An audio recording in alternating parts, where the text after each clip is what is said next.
Hello, and long time no see. It seems at the beginning of every episode, I always say long time no see. May the Lord help me out in Jesus' name. Amen. Welcome back to Life Conversations with Victor James. And like I said in a previous episode, the original idea was to have conversation. So I realized that I'm surrounded by people that are rich in stories or rich in capacity or rich in personality of some sort. So I just felt that. So when I converse sometimes with these people, sometimes 3 4 hours, it just feels as if I'm the only one that's gaining from that, from their perspective, from their wealth of knowledge. So I felt I would be recording these conversations and with their explicit consent, of course, then produce it and let the whole world hear. I know I will do greater, better, bigger than this, really. But for now, the rich people that still surrounds me, I'm having a conversation with them, and I'm lucky enough on this auspicious day to have a conversation with another rich woman. I don't know her account balance, but I know her intellectual account. Okay, I have an idea, even though I don't know her bank account. All right. Um, Chi, you're welcome to Thank you. Live Thank you. Conversations. You have been here before. What has changed in this our studio since you've been here. I think the air It's is this better. no, I think it's in the same temperature from last Okay. time. I don't know if I think it might coincide actually with the same time and seasons, but I think we're wiser, we're better, we have grown since then. So that's different. And that's good. Yeah, and I think the physical presence is different. It's not the same. The physical presence is not the same. The way this place was arranged is our studio, makeshift studio was arranged. It was different in those months ago. Yeah. Anyway, I know that we always have a lot to say, Chi and I, when we meet. So this is another opportunity to talk. And I'm sure that this is probably going to be long, but if you know Chi, you know that you are going to gain a lot, no matter the length. I don't know about you, but I watch season films. Season films sometimes can go as long as possibly total of 42 hours. Total. So what did you gain from it? Just entertainment. So, but don't worry, we are going to cut this short. Don't run away. And again, this live conversations with Victor James and Chi Undu Okolo. Abi? Yeah. Thanks All for right. having me. So today we want to talk about something to talk about, which is difficult conversation. I want to have this live conversation about difficult conversation. So I think the provocative catalyst for this episode is that I talk bluntly. I used to. I don't think speaking bluntly is something to be proud of. So that's why I'm trying to be politically correct now. So because sometimes the truth is a weapon against the person you speak it to, and you should have done better, and still speak that truth, but in a different tone. So what I'm working to improve in my life in this year, I think, is my tone. I just realized I'm usually harsh when I speak, when I'm trying to insist on something. Usually, maybe I feel that that's the right thing in terms of justice, sense of justice. So, but that's me. But most people are not like that. In that case, it means that for somebody to be considered as blunt by people, it's very likely that you converse on things that are inconvenient for you. You open up conversations that are not necessarily easy for people to take, to hear, or contribute to. So the Yeah. first thing I want to ask Chi is yeah, you personally, do you consider yourself somebody that says what they should say, what needs to be said? No, but yeah, I think it's good to clarify. It's not just that we want to say it; it has a need. You need to say this. Do you consider yourself as somebody that does this? Yeah. So quite honestly, I would say I'm growing to be that person who says what needs to be said, not just what I feel should be said. And why I would say that is over the years, I've progressed through that journey of, you know, overcoming that desire to be right. If you always want to be right, then you would not say things that are not convenient, because it might put you in a bad light. There might be someone, or there might even be your own experiences that would point fingers at you. It might also look like you're putting yourself on the spot for people to judge you in a good sense, right? To assess you, so to say. And if you're someone that always wants to be right, you would not tread that kind of path. It's not safe. Always want to be right or always want to say the right thing. These are two different things. Yes. Now, the way human beings construe being right would involve being judged as right, feeling right, okay, and at least let someone, maybe of authority, say, yeah, you are right. Then they know they are right. Validate. Validation. That's a very excellent word. So I think I have progressed from my validation coming from being right. I don't have to be right all the time. And so if you accept that you don't have to be right all the time, you don't also have to be in everybody's good books, right? Then yes, you can actually comfortably begin to have conversations that are quote unquote difficult, or say things that are not convenient. So for me, it's been a journey, but I would say, yeah, I'm making it. So I think that it's important to point out that so from what Chia said and from what I opened with, difficult conversation. It needs to be. You need to be clear about it. That difficult conversation is out of necessity. It's not as if you just want to talk about it because just because you feel that you are a person. Because I used to boast like that before, that I can say what I want to say, but now reality has taught me to be more compassionate. But there are some things that you have to say, whether it hurts the person or it puts in a bad light or Or it hurts whatever you. whether it hurts you. But it's important to say it. So that's a good question. How do you know whether a conversation is necessary? Very, very, very important question. Now, I think if I'm going to answer this question, I will speak from the angle of what is necessary for life. Yeah. In every relationship that we have with people, either it is work relationship, romantic relationship, friendship relationship, family relationship, what are things that are necessary? Now, everybody would say it is necessary for you to have trust. It is necessary for you to have love. It is necessary for you to have everybody good, not one person hurting and others are happy, right? It is necessary to have respect. Now, all of these things that we would all judge necessary are necessary reasons to have difficult conversations. Again, there is no one reason to have difficult conversations, but I would say why it becomes necessary is because it is necessary. So you would see it in terms of the result it will produce. Because the discussion in itself is not convenient, but the outcomes are good. So you keep your eyes on that outcome. I think you're already taking us further to how to have difficult conversations, but I think I know before the how. So talking about that outcome, I wanted us to think about and talk about what are some of the outcomes. In that case, now to be maybe express that what are the advantages of having a difficult conversation. So there are maybe I should go first. For me, I think the reason why I would say things that I feel that the person needs to hear is usually for clarity. I think misunderstanding is a big issue in life.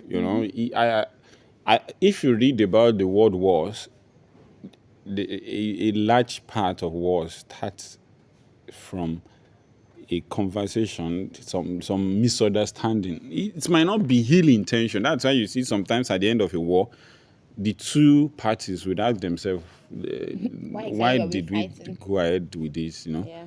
In the U.S. war with Iraq that lasted for decades, today I think a large portion of Americans still blame George Bush for getting to that.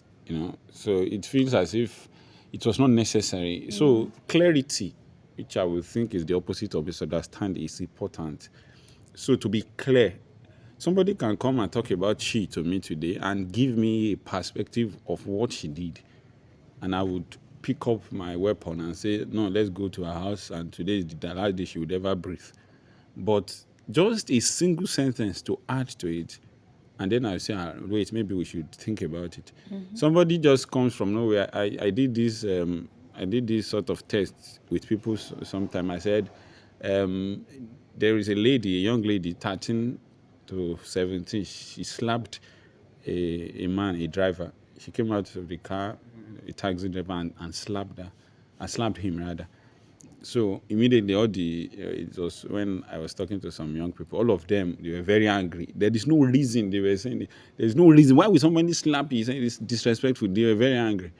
So I now gave one extra information. I said, the man said so and so. They now said, well, she shouldn't have slapped her, but the man too should not have done it. I gave another information. Oh, this is what he did. No, if you were me, I would even do more than that. So information changes the complexion of our own reaction to this and our understanding and how we take it. In that case, now, as much as possible, when we are conversing, whatever is necessary to be said, we should say it, whether it is difficult or easy. Many of us go in the way of the easy ones. We just say it because it's placed to the general purview of the public. People want to believe some things, negative usually about it. But if you come and report somebody to me, you want me to support you, you need to attain some level of consciousness that you don't want me to support you, because I think in some parts when I'm sharing a story, I don't need people to support me. I would want somebody to give me another perspective just to help me to move forward. But generally, people want people that will support them. In that case, now if you now come out and say, I'm not too sure, are you sure this is what happened? The person will pick offense. In that case, that conversation is a difficult conversation, but you need to say it because of clarity. But I would think that there are some other points that you want to add to it, especially for the outcomes, perceived, Right. supposed outcomes of a difficult conversation. So, this podcast today is happening as a follow up to your article, We Are All Cowards. Now, and someone might take offense at such a title. Well, are you serious? I'm not a coward. Hold on, right? Now, what are difficult conversations? When we talk about the outcomes to expect from having difficult conversations, what are difficult conversations? For example, you want to break up a relationship. It's hard. It's difficult. You want to ask your boss for a raise without a promotion. It's difficult. You want to propose to a woman. You're not sure she's going to say yes. It's difficult. You want to let go of a friend. You want to let go of a friend. It's difficult. It's very difficult. Right? Someone hurts you and someone you respect. You don't know how they're going to take it. It's difficult. Now, every single time... You want to say no to your Exactly, parents. Right? It's difficult too. But every single time we're faced with a difficult conversation, something is shaking on our inside for different reasons. One, it could be that we are afraid of the possible consequences of having that conversation. Two, we are not also willing to go through the emotional turmoil that we could experience during those conversations. Three, could be that we don't know how to adequately approach such a conversation. So we just do what's convenient, shut it down. But deep within us, we know we would like to have this conversation. But again, someone might say, if the dogs were in a room, then I would have this conversation. But the dogs would almost never be in the room. So some of the outcomes we get out of difficult conversations is that we build psychological safety. What is psychological safety? It is simply when there is no interpersonal fear. A lot of people live their lives terrified. I'm choosing my words carefully. Not afraid, I say terrified. They are afraid of so many things. Afraid of hurting people, afraid of putting themselves... Some people are even afraid to disagree with someone. Yeah. I don't want to be seen. I don't want it to be said that who are you quarreling with is me. Yeah. No, it can't be me. I can't quarrel. That's fear. We have fear for that. Now, but eventually when we have those difficult conversations, we're going to break down that interpersonal fear, right? Because, we've talked about it. And the good thing is, the results are exponential.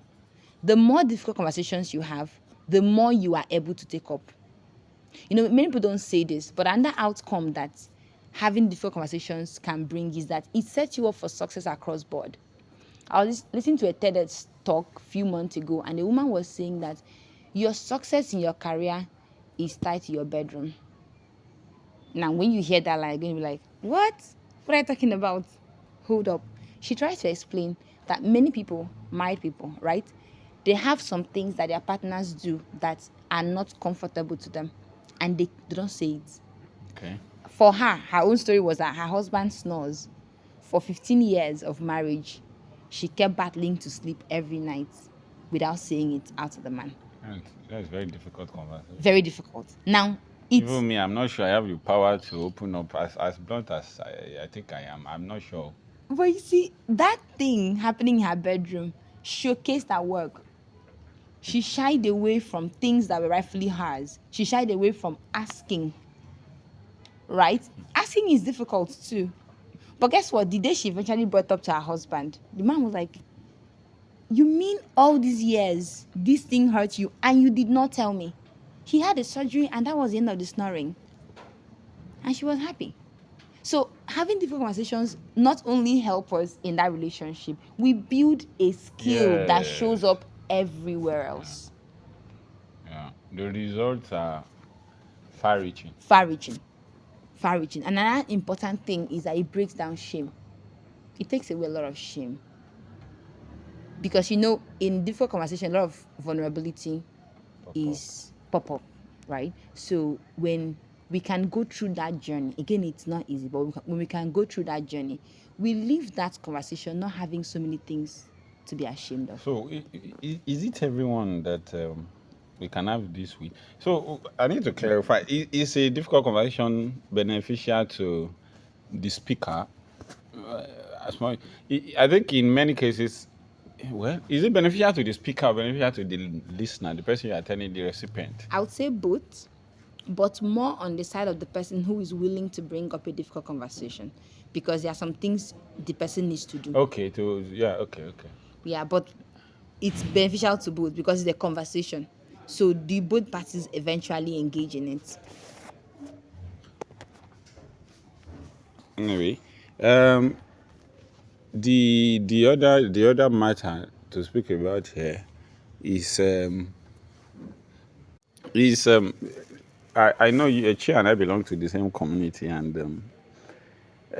there was a time that I felt that maybe my own is too much, because I think that people generally now knew sort of that VJ he says what he wants to say. That I'm not sure I was too proud of that. Though I was happy to be. I felt it was a compliment, but they said there was a birthday time that people were gathering to say good thing about me.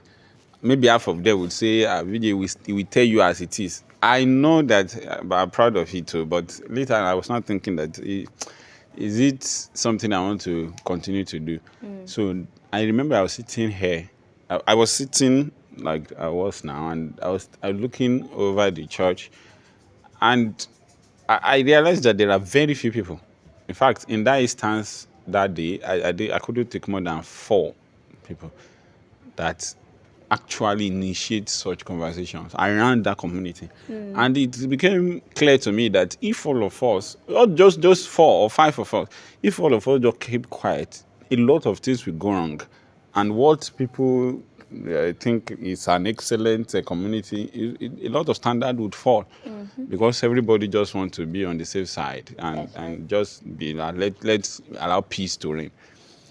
So now, which is the question, I think I asked it before, and I want to repeat it, that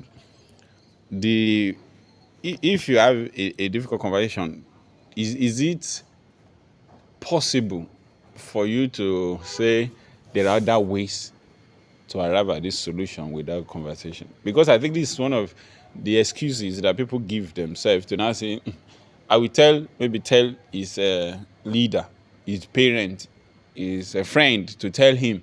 You are looking for the shortcut to say, I'm not the one that would say this. Let me tell. Somebody has told me something, go and tell somebody before, because they know that I have the reputation of saying what should be said. Yeah. But I think it's different when it comes from you, and it's better to come from the person. Now, so that question again, are So there alternatives? I think that's what I'm asking to Okay. difficult conversations. that's a very vital question, Vijay. So I have to clarify. There's a difference between being blunt and being Yes. someone who is capable of having difficult Yes, conversations. Because it's easier to be blunt. I just say the point on you Without and I walk control. away. Yeah. You go and deal with it. But if you want to have a difficult conversation, you recognize It's a that conversation. it's going to be a conversation. So that being said, there is no circumventing. And I must say that having difficult conversations is a risk, right? Because you're just asking now if there are some people that you can have it with, some people you cannot have it with. If you're going to converse with somebody, it is a risk. I think a lot of things that show in people not being able to have difficult conversations, like you called us cowards, right, is because we're risk aversive. What if it doesn't turn out the way I want? Oh, no, I can't stand it doesn't turn out that way. I'd rather not just have it. That's what most people do. They'd rather not just have it. So if you're talking about a difficult conversation, what other alternatives could be? Well, if you don't want to converse with that person, I would say then you can converse with that person later. You can postpone it. You can postpone it if you feel that's appropriate, right? But again, we're going to talk about steps to have a difficult Yeah, I think conversation. we should just do so that. it would just clarify. How do we do this? How do we have difficult How do you conversations? have this difficult So conversation? how do Because for I me, have difficult conversations? I have to say that, and I'm saying this as the sense of all humility, as one of our apostles will say. I think I was raised that way. My dad, he's too much. In fact, he's blunt. That's how he is. That's how he is today. So I just felt, I think it's just, I just became life. that because it's my dad, of course. So then I started talking. I say my mind from secondary school. I just say my mind. I remember, I think this would be a great a story to tell as an entertaining point of this podcast that's quite serious. So in my 300 level, a man came into the class, University of Benin, lecture theatre, and then he asked, where's the class rep? Of course, I wasn't the class rep. The class rep was, three of them, they came as an entourage of about 7, but one man was with, we knew that this is an official capacity. We were just having a class, no one told us about this. So they entered and they, where is the class rep? So the class rep managed to raise his hand, but we were surprised. So the class rep, they now asked the class, how many of you are in this class? The class rep said, maybe let's say 8. But we all know that we're about 150. So he said 80. Now the man said, all right, you guys are 80, all right. That's how I raised my hand. No one called me. I raised my hand and I said, sir, we are about 150, 120 to 150 here. Now, what I didn't realize is that the person who was with and asked that question is the dean of the faculty. And those people were governing council. I guess maybe they wanted to build a class. They came for a kind of feasibility study. They wanted to find out. They wanted to portray that we are not overcrowded. That's what they wanted to achieve, and the class rep are giving the right number because they were saying you guys are low now. This is a good. You guys are well. They are taking care of you. Me, I just said no, that we are we are 150 because we were. So after we left, so a lecturer was in the class. The lecturer now said after all of them or the lecturer left. The lecturer now said, who is that guy? Who is that boy? He said, boy. Yeah, I forget. I forget that. He said, who is that boy? I just raised my hand again.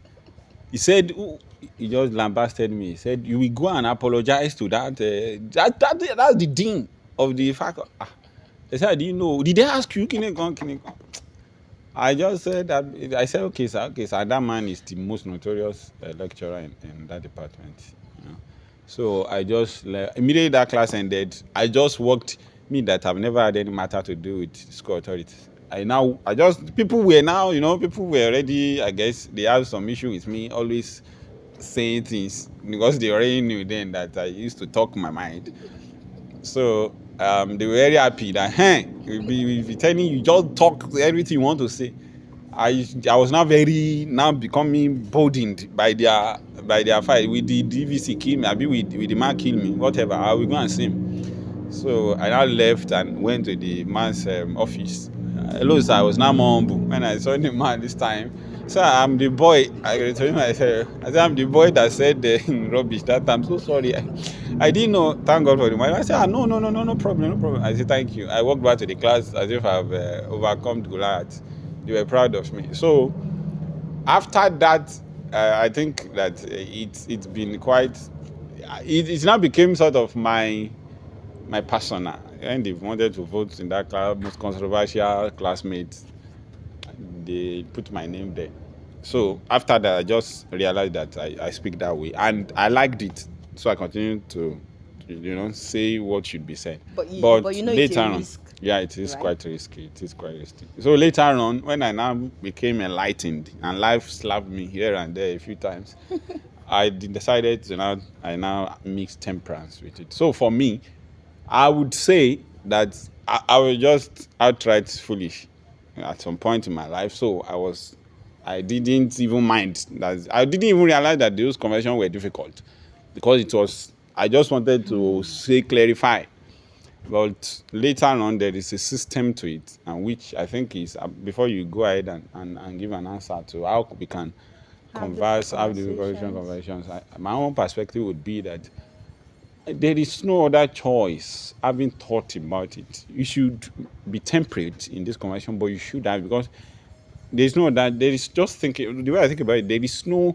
I think about things a lot, so I will think about, if I want to avoid this conversation, how can I do it? There is no other way that is progressive, really, No, really. than saying it. And again, the person cannot kill me, So, but I will allow you to speak more professionally. Except in situations where the person can actually kill you. And they won't, Like because it's your God boss, will and they not can allow me. actually say, "Oh, you're fired for asking Yeah, me that's this." fired, not kill. The only one that can kill me is God. Well, fair enough. So, in answering how to have difficult conversations, there's a man I want to reference because I think he's very good in this, and I really want to recommend that you check him out. His name is Simon Sinek, the British sounds was now. familiar. I don't know the titles because he does a lot of things. Well, British thinker, so to say. I'll call him a thinker. He has written several Oh, books. it's an author, yeah. Yeah, you know Simon Sinek. So in a podcast a few months ago, Simon Sinek was talking about a friend of his who did like a concert. She's performed in that concert. He went to support her. So at the end of the concert, everybody was clapping, and she came to him immediately like, "Yeah, what do you think? How was it?" And he told her, "That was amazing, wonderful, wow, great work. I'm so proud of you."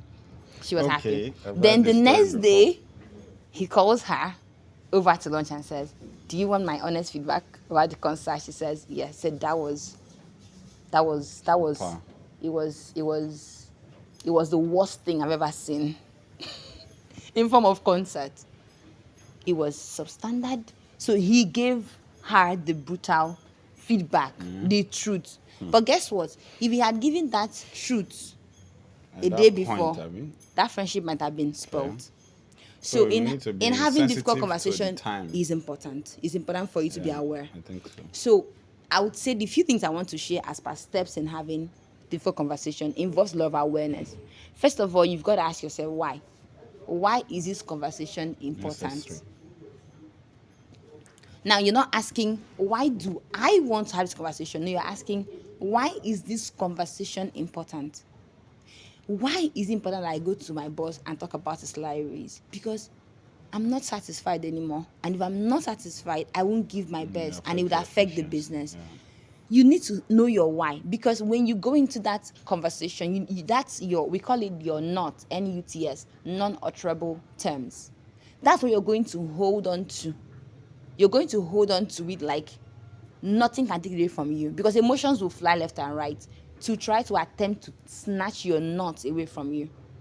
Right? Your boss might start, "Oh, but business is not doing well," and you might get emotional and be like, "Okay, you know what? It's fine." You have lost your NUTS. So you have to find your NUTS, non-negotiable, unutterable terms. You're going to hold on to it because that is what you're taking to that conversation.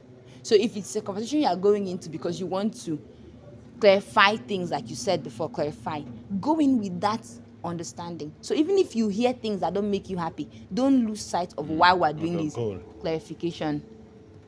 Right? So answering the question why is very important. Is it worth having?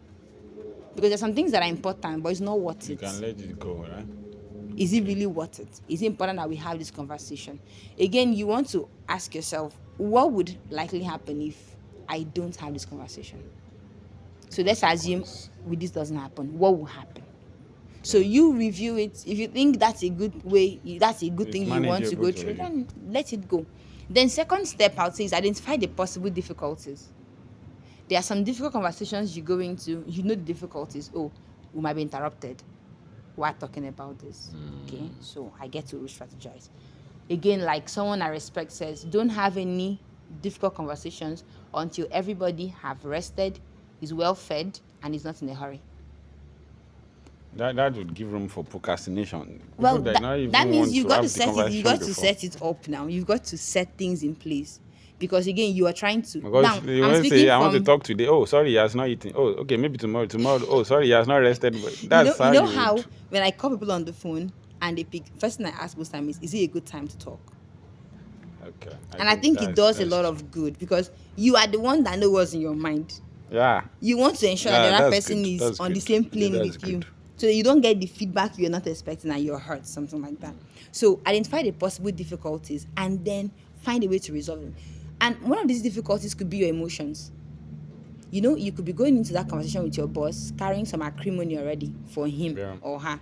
You know that's going to be a difficulty, because they might say some things or bluff you and your emotions will step in. Again, don't forget, everything that is coming up is trying to snatch your knot away from you. You mustn't lose that knot. So you get to plan ahead of time when you can anticipate the possible difficulties that might present itself in having that conversation. And that difficulty could be that they don't understand it, right? Or they don't want to have that conversation. It's a difficulty. Yeah, you can't force it. You can't force it. Yes. So you've got to go back and prepare. Then after you've done that, again, I'm speaking from the perspective of the one who is initiating. The third thing I would say is, when you have thought about this, then prepare yourself and prepare the other person. So this is something I do. I message my friends. My friend, let's assume I want to have a difficult conversation with a friend. I'll be like, I want us to talk about this, but I want us to agree on a day and time to talk about it. Okay? The person and I agrees about a day and a time. Guess what? They already have an idea of what the conversation is about. You're not shocking them. So they've taken time to prep their mind. Their slides. Yeah, prepare their slides, so to say, and come ready. So when you come in and you bring it up, it's not like you're catching them unawares. Okay. They know. That's fair. So it also gives them time to also deal with their own emotions. Sort of a breakup. I think that's fair. Something like that, right? Then start a conversation. Now you're in that conversation. Start by seeking to understand. So most times I would say, like the Bible does always say, right? Serving others is more honorable. So even if you're the one initiating the conversation, as much as possible, don't talk first. And seek to understand. Before you wrap up, because I think you have gone quite long here. Okay. So I think we are in a society where we've started downsizing, understating it. They started with love. So love is not enough. You need to love. I've been hearing that for over 10 years now. So now we are in a generation where people don't really rate love. People will say, after love, what else? Love has lost some of the power. It's quite powerful, but people don't talk about it again. Then they went to happiness. Now people will say happiness is not the only thing. Find purpose. Happiness. Now we have a lot of people that are just depressed and sad around the world, because that's the consequence of the entire society, human society, trying to downplay it. So, but it's on that happiness I want to speak, that it's a great thing to prioritize it, unselfishly, of course. Sure. But I don't know about every other person, but peace of mind is very crucial, germane to happiness. For me, maybe that's why I don't know how to keep short, really. I don't find peace of mind. I can't be happy with somebody when I have something to say and I didn't say it. I find it myself. Maybe it's just me. I just, anytime I see you, I just say, this guy, I will greet you minimalistically because I have something, I have a hurt against you, but I didn't say it, I've not said it. But I can't continue to live, I don't know how to live that way, I prefer not to. Okay. So I will just say it. I will just say, this is what happened. I don't like that you did this. And once I say it, God knows that I don't hold grudges, because once I'm able to say it, that's it for me. That's selfish, to be honest, on my part, because I will say it. I will say it and then move on. But to just build this basis on what you are saying, I think to be kind in tone is a big deal in having difficult conversation, no matter what. A lot of people would ask me questions. In fact, I find it strange when somebody asks them for money, they don't know how to say no. I don't understand it. I've given up. I can't understand it, because for me, once you say it, I just sorry, no, and I don't feel anything holding me back, because I feel it's okay. It's not wickedness to me. So, but I think the tone at which you say, especially if it's a family person or somebody you hold in high esteem, I think they deserve to have some explanation, to just say, oh, this is why. But make sure you hit the target of what you should say, even though you want to, cover it up with some chocolate. But make sure that the drug stay inside the chocolate or herba, whichever works for you. But deliver it kindly, but make sure you deliver it. To deliver it is more important to me than the packaging. All right, and that's it for me. Very fair enough. Perhaps we could do another podcast on how to say no, because it's a very big deal in society. But again, in summary, right? So we're now in that conversation and we're having it. I feel something else the person who is having this kind of conversation should keep in mind is the outcome of this conversation does not add or reduce your self-worth in any way. So do not overvalue yourself. You don't have to be right. And also do not undervalue yourself. The fact that you are not the one who, quote unquote, won. Meanwhile, in a real conversation, nobody wins, right? Doesn't make you less. Because the reason why I say it is many of us struggle to put away emotions aside, right? It's not possible for some people, I think. It's very difficult. And that thing I would like to also put in, use I statements rather instead of you. Because most times, what spoils the full conversation is defensiveness. Yeah. And when you use you statement, you tempt the other person to defend themselves. Okay. So, for example, you're talking to your boss, you want a salary raise. Sir, I have reviewed the work I do here. While I'm happy working in this company, I would imagine that my remuneration is not sufficient to the work I'm putting in. I want to give my best here. And I want to ask, what do you think is a possible way for me to increase my income in this company? Yeah. I've actually done it a couple of times and it has worked. You're not making you statement. Instead of saying, oh, no, they pay me. You people don't pay me well here. And you have money, you don't pay me. Once you use maybe because I raised my voice. You have money, sir. Why don't you pay me? Why don't you pay me more? Now, once you use statement, you force the other person to defend themselves. And believe you me, every human being would quickly wear that armor to defend themselves. And these will spoil things, right? So use I statement. And in summary, therefore, I just want to say that whatever the outcome of difficult conversation is, you walk away from it better. In a world where we are growth minded, right? Or we are growth oriented rather, you've got to understand that you're learning a skill that is priceless. There are a lot of big people that are very rich, very rich, very wealthy, very connected, but don't know how to have difficult conversations. Yes. And nobody has the conversations with them, therefore they are just stuck with their level of growth. So it is actually growth. All in all, however it turns out, when you approach, whether you initiated it or someone brought it up to you, you are growing. So keeping that in mind is very crucial. Thank you, Vijay. Thank you. This has turned better and longer than I thought it would be, but I was expecting it to. Sorry for the inconveniences, Sister Chi. Mommy. Miss Chi. Thank you for listening, and I'm pretty certain, because I think I've learned something. I'm pretty certain that you have gained a thing or two. If you have any questions, you can drop it in the comment or ask me directly. It's okay.